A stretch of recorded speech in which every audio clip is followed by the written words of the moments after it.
그 어떤 기적과 표적에도 불구하고 바리새인들은 눈을 닫고 귀를 닫았습니다.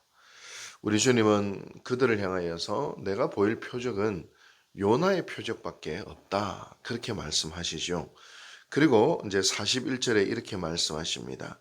심판 때에 니느웨 사람들이 일어나 이 세대 사람을 정죄하리니 이는 그들이 요나의 전도를 듣고 회개하였음이거니와 요나보다 더 큰 이가 여기 있으며 이렇게 이야기합니다.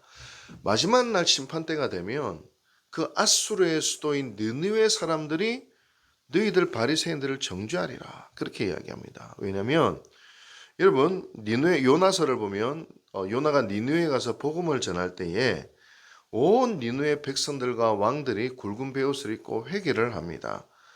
재밌는 것은 요나서 3장 1장을 보면요. 1절을 보면요. 이 니느웨 성이 얼마나 큰지 걸어서 3일 동안 걸어야 도달할 수 있는 그 큰 성읍이라고 합니다. 3일 동안 걸어야지 끝이 나는 엄청난 성읍인데 거기서 3장 4절을 보면 요나가 가서 딱 하루만 대충 복음을 전합니다. 하라니까 어쩔 수 없이 이 원수의 나라 니느웨에서 복음을 전하는데 거기서 몇 날 며칠을 전하는 것이 아니라 그냥 어쩔 수 없이 하루만 대충 이렇게 전합니다. 그런데 그 하루 지냈는데 온 니느웨 성이 회개를 하는 거예요. 근데 우리 주님 말씀하세요. 선지자 요나보다 더 큰 이가 여기 있다. 내가 여기서 머물면서 끊임없이 기적을 행하고 끊임없이 천국의 복음을 전했는데도 너희들이 믿지 아니하느냐. 하찮고 시원찮은 요나도 하루 전도했는데도 복음을 다 믿는데 요나보다 더 큰 이가 내가 복음을 전했는데 이것을 보고도 내가 하나님의 아들이라는 표적을 보지 못하느냐. 그러니 너희들이 선민하도 떠들어대고 저 아수르 니느웨 사람들 이방인이라고 손가락질하는데 오히려 아수르 니느웨 사람들이 너희를 정죄하리라. 그렇게 예수님 말씀하시는 거예요. 그리고 이제 42절 말씀은 또 비슷한 말씀이에요. 42절 같이 읽어볼까요? 시작.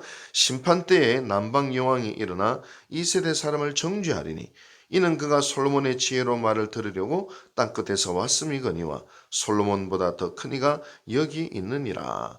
여기 남방 여왕은 뭐냐면 열왕기상 10장에 보는 스바 여왕을 이야기합니다. 스바 여왕이 솔로몬의 지혜를 들으려고 왔어요. 솔로몬은 이제 솔로몬이 얼마나 지혜롭습니까? 그 솔로몬의 지혜를 들으려고 왔는데 솔로몬보다 더 지혜롭고 지혜 그 자체이신 예수님이 이 지혜를 전하는데 너희들이 지혜를 듣지 않고 마음을 닫고 있으니 그 남방 여왕이 너희를 정죄하리라. 그렇게 예수님이 말씀하고 있는 것입니다. 여러분 이렇게 주님이 수많은 사인 수많은 기적, 수많은 표적에도 불구하고 유대인들은 딱 마음을 닫고 있는 겁니다. 여러분 우리들에게도 얼마나 많은 표적이 있습니까? 어떤 표적이냐?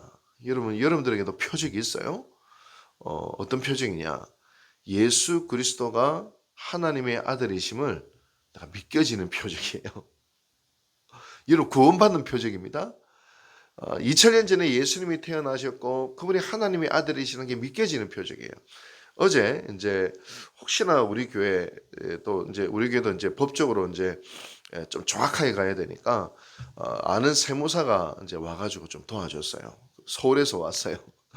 아는 분이 오셔가지고 이제 우리 교회 어떤 전체적인 문제들 뭐 문제가 있는 게 아니라 법적으로 이제 세무에 관계된 부분들을 정확하게 제가 조언받고 싶어가지고 그래서 이제 상담을 이렇게 했는데요. 그분이 권사님 아들인데 자기 스스로 실토하더라고요. 목사님 제가 권사 아들인데 근데 저는 아직 교회는 출석은 하지만 아직 확신이 없습니다. 이렇게 이야기하는 거예요. 체험도 없습니다. 이런 거예요. 그래서 제가 뭐라고 이야기했냐면 집사님 고린도전서 12장 3절을 보면 성령이 아니고는 예수를 주시라 말할 수 없다고 이야기했습니다. 집사님 성경 잘 모르시죠? 내가 성경을 다 몰라도 기독교 신앙을 다 몰라도 내가 놀라운 체험을 못했어도 집사님 예수님이 집사를 위해서 십자가에 달려 돌아가셨다는 거 믿겨지세요? 그건 믿겨진대요. 하나님이 계시다는 것은 믿겨지세요? 좀 아리까리하지만 뭐 그런 것 같아요. 믿겨진대요. 그리고 예수님이 나를 위해 하나님의 아들이시면 믿겨지세요? 믿겨진대요. 근데요, 고린도전서 12장 3절을 보면 집사님 안에 성령이 없으면 그게 안 믿겨진대요. 이게 기적이에요. 이게 기적이에요. 우리가 기적을 뭐 암에 죽을 병 걸렸다가 낫고 뭐 천상을 보고 뭐 사도 바울처럼 뭐 삼천천을 보고 이게 기적이 아니라 기적 중에 기적은 뭐냐면 예수와 전혀 상관없이 살던 내 인생이 예수님이 날 위해 십자가에 달려 돌아가셨다는 게 믿겨지기 시작하는 거예요. 비록 난 성경은 다 모르지만 그리고 기독교 신앙에 대해서 잘 아는 건 별로 없지만 대단한 체험은 없어도 믿겨지는 거예요. 이게 기적 중에 기적이에요. 그러니까 진짜 그렇군요. 그렇게 이야기하는 겁니다. 여러분, 우리는 이런 기적 가운데 휩싸여서 있습니다. 여러분 이제 저 우주를 공부하면서도 어떤 느낌이 드냐면 이 우주를 보더라도 기적과 기적이에요. 제가 어느 책을 봤는데 지구가 자전과 공전을 하지 않습니까? 지구가 이게 스스로 도는 걸 자전이라 하는데 이 지구가 계속 끊임없이 돌아갑니다. 근데 이 스스로 도는 자전 속도가 어떻게 되느냐? 시속 1670km. 이 속도가 어느 정도? 박찬호 알죠? 야구 선수. 박찬호가 최고로 세게 확 던질 때 시속 160km. 시속 160km. 근데 시속 160km의 10배가 1670km 확 지구가 돌고 있어요. 확 돌고 있어요. 근데 우리 어지러워요? 안 어지러워요?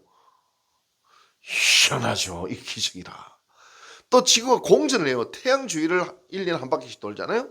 이 지구가 공전하는 속도가 더 놀라워. 시속 17,226km.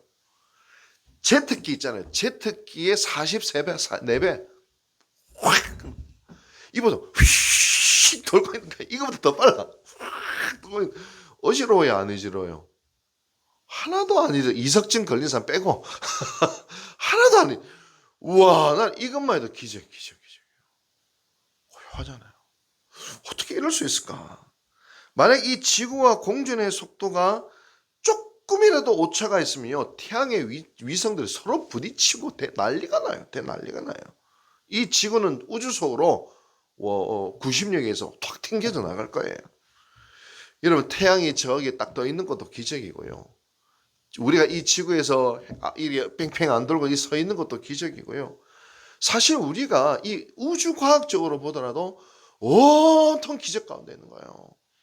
우리가 태어난 것도 기적입니다. 제가 예전에 알던 교회, 이제 서울에 있었던 교회 장로님이 연세대학교 산부인과 교수였어요. 이분이 정자와 난자가 이렇게 수정체가 되는 것을 보고 예수를 믿었다는 거예요. 이분이. 왜냐? 이 정자가 나오고 난자가 만나는 이 기간이 우리로 따지면 서울과 부산보다 멀대요. 그 크기를 보면.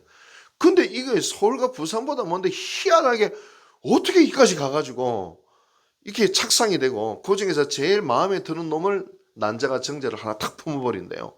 근데 이 모든 과정을 보면 물리학으로는 설명이 안 되는 논리라는 거예요.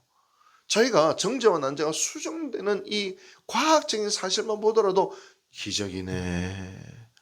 이야, 신비네. 예, 그러니까 자기는 과학을 공부하면 공부할수록 하나님이 있다고 저는 확신한다는 거예요.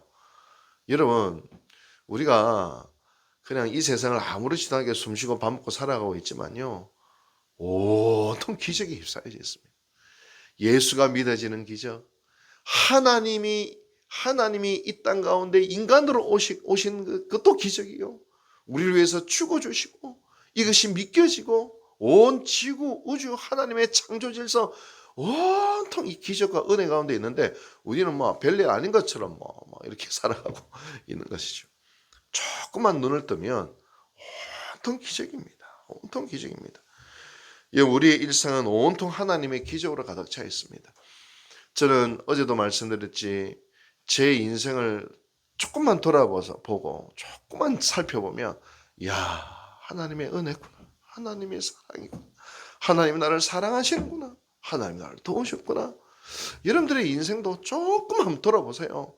정말 하나님이 여러분들을 사랑하시고 인생의 때로는 힘든 고비도 있었고 좋을 때도 있었지만 돌이켜보면 하나님이 날 여기까지 이끄시고 나를 도우시고 정말 이 기적의 연속으로 어쩌면 저와 여러분들은 이 자리에 앉아 있는지도 모르겠습니다.